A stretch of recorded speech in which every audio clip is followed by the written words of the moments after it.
ये वीडियो जो भी देखे सीबीएसई के एग्जाम हो, एनसीईआरटी के एग्जाम हो, कोई भी एग्जाम देना चाहते हैं जहां पर आपके एमसीक्यूज आने वाले हैं, तो आप उसमें फुल मार्क्स को सिक्योर कर सकते हैं। लेकिन ये वीडियो को वॉच करने से पहले जल्दी जल्दी हमारे चैनल को सब्सक्राइब कर दें, वीडियो को कर दें लाइक, क्योंकि वीडियो बहुत इंफॉर्मेटिव है। अपना कॉन्सेप्ट भी क्लियर कीजिएगा और साथ साथ अपने क्लासमेट्स का भी कॉन्सेप्ट को एमसीक्यूज में क्लियर करवा सकते हैं। और जो भी स्कूल एग्जाम हो, कॉलेज एग्जाम हो, सब में टॉप कर सकते हैं। 100 आउट ऑफ 100 मार्क्स ले सकते हैं। और ऐसी ये सब बोलते हैं दैट्स तुक्का ट्रिक एंड दैट यहाँ पर आप इजीली जो आपको नहीं आता साइंटिफिक ट्रिक मैं आपको बताने वाली हूँ, जो काफी टॉपर से हमने पूछी है और काफी ऐसे स्टूडेंट हैं जिन्होंने इन एग्जाम में टॉप किया है। उन्होंने हमें कुछ ये ट्रिक्स बताई हैं, तो मैं आप लोगों के साथ शेयर करना चाहूंगी। तो इनमें नो टाइम वेस्ट करेंगे एंड लेट गेट स्टार्टेड करेंगे। जैसा कि हम करते हैं, जैसा कि स्टूडेंट मैं आपको बता दी जाऊं कि MCQ trick in तुक्का, never I can follow nor this तुक्का, I can follow in concept and I am said it कि मैं अपने स्टूडेंट को भी यही कहना चाहूंगी कि नॉट फॉलो द तुक्का ट्रिक, प्रैक्टिस ज्यादा करें and it can solve in MCQs exams. Next हमारे पास है नेवर फॉलो सीक्वेंस। आपने फॉलो सीक्वेंस नहीं करना। देखिए स्टूडेंट, मैं भी फॉलो करती थी sequence and never I can not getting for my marks. मैं अपने मार्क्स को गेट नहीं कर पाती थी। कितने आते थे 100 में से 80% या 82%। मैं राजी नहीं होती थी कि मैं इतना पढ़ती हूँ उसके बाद में ऐसे मार्क्स कैसे आ जाते हैं, क्योंकि मैं I can follow this sequence. मैं फॉलो करती थी सीक्वेंस। आप मेरी कहानी से ही अंदाजा लगा ले। एंड दैट के पोजीशन नहीं आती थी क्योंकि 90+ स्टूडेंट मार्क्स ले लेते थे।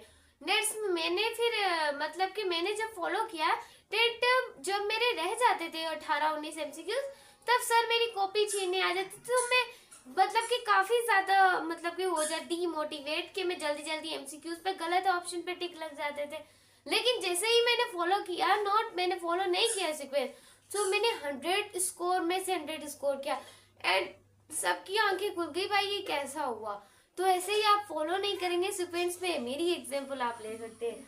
उसके बाद अटेम्प्ट इन 3 स्टेज पेपर, 3 घंटे का हो, 2 घंटे का हो, आपने इसे 3 स्टेप्स में, अगर आप एक को 1 स्टेज को 45 मिनट्स देते हैं, दूसरे स्टेज को आप 1.5 आवर देते हैं, जितने भी आवर पर आप पेपर को 3 स्टेज में बांट लेना है।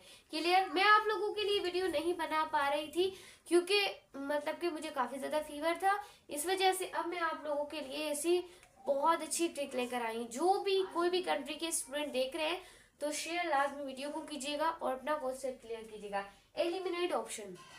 देखिए स्टूडेंट, मैं आपको अपनी एग्जाम्पल दे देती हूँ कि एलिमिनेट द ऑप्शन। पहले क्या होता था कि मुझे पता था कि ऑप्शन बी या सी होगा, बी या सी ऑप्शन होगा, लेकिन मैं एलिमिनेट नहीं करती थी, तो गलती से मेरे ऑप्शन किसी और पे लग जाते थे। गलती से लग जाते थे ना, मैं तो नहीं, मतलब कि गलती हो जाती थी। बट अभी जब से मैंने ये फॉलो किया है ना, तब से फुल मार्क्स लेने के बाद आप लोगों के लिए भी वीडियो लाई हूँ। अब देखें, रिमूव ऑप्शन, यानी कि फॉर एग्जाम्पल एक ऑप्शन है आपका 5 है, सही, ये ऑप्शन है, बी में है 10, सी में है 22 और डी में है 105।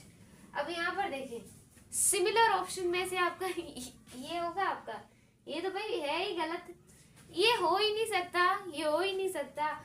अब 5 और 10 में से ही आपका आंसर होगा। तो अगर मैं एक साइंटिफिक ट्रिक बताऊं ना, तो ए ऑप्शन आपका एग्जामिनर बहुत कम देगा।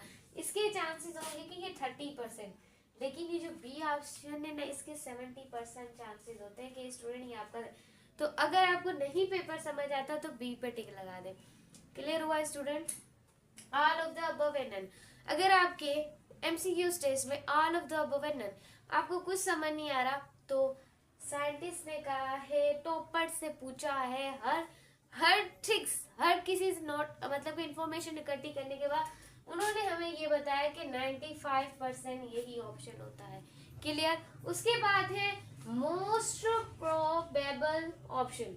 अब यहाँ पर मैं क्या कहना चाह रही हूँ कि रिसर्च में हमने ये देखा है, काफी ज्यादा स्टूडेंट्स से हमने मुलाकात की है कि उन्होंने यही बताया है कि हम जो भी टॉपर्स हैं, उन्होंने बोला है कि बी तो ऑप्शन होता है, ये सीबीएसई के एग्जाम, एनसीईआरटी के एग्जाम, कोई भी एग्जाम हो बी ऑप्शन लाजमी होगा। अगर कुछ नहीं है तो एग्जामिनर बी ऑप्शन में आपको देगा। देखिए काफी ऐसे मैंने पेपर्स देखे हैं जिसमें स्टूडेंट गलती करे फिर भी आंसर ए ही आए तो वो खुश हो जाता है कि बट वो ऑप्शन नहीं होता, वो ऑप्शन नहीं होता, ऑप्शन बी ही होता है। ये चीज आपने याद रखनी है। नेक्स्ट है रीमेंबर डायरेक्ट वैल्यूज एंड आप यहाँ पर यूज करना है अपने इसे कैलकुलेटिंग। मेरे कहने का मतलब स्टूडेंट ये है कि आपने हमेशा हमेशा कैलकुलेट करने में प्रैक्टिस बहुत करनी है। अगर आपको वो नहीं करना आएगा that can not full marks you gain it. आप गेन मार्क्स नहीं कर सकते अगर आप प्रैक्टिस नहीं करेंगे, कैलकुलेट सही करना नहीं आएगी। पहले अपना कॉन्सेप्ट क्लियर कर लें आप, फिर टेस्ट लेने जाए।